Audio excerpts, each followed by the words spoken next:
Miverina tsikelikely ety amin'ny bord de la mer ireo mpivarotra izay miverina eto raha vao nitsahatra ny orana nentin'ny rivo-doza Hélène. 2 andro izay tsy nahafahana izy ireo nivarotra mihitsy.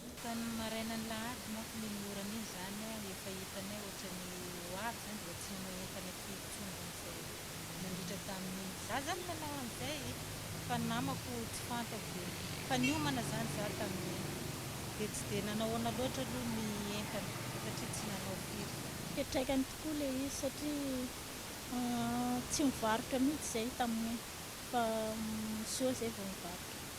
Fa misy olona mividy ndraika aloha ilay entana. Tonga tetỳ amin'ny arabe nivady tamin'iny rivo-doza iny.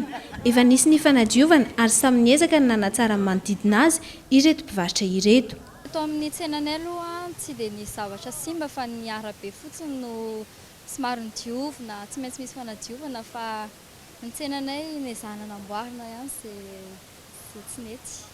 Dia niala ny tafo, tapatapaka ny jiro, vao naverina daholo dia teto rano be loto dia nanadio izay tamin'ny maraina dia miverina mivarotra indray androany talata.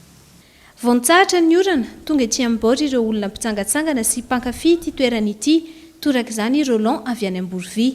Mahita ny izy aloha dia hoe mampalahelo ihany izy amin'ilay toetrandro. Matetika manko saika ohatran'io foana fa andalo taty any keo zao dia jereko fa tsara ilay izy.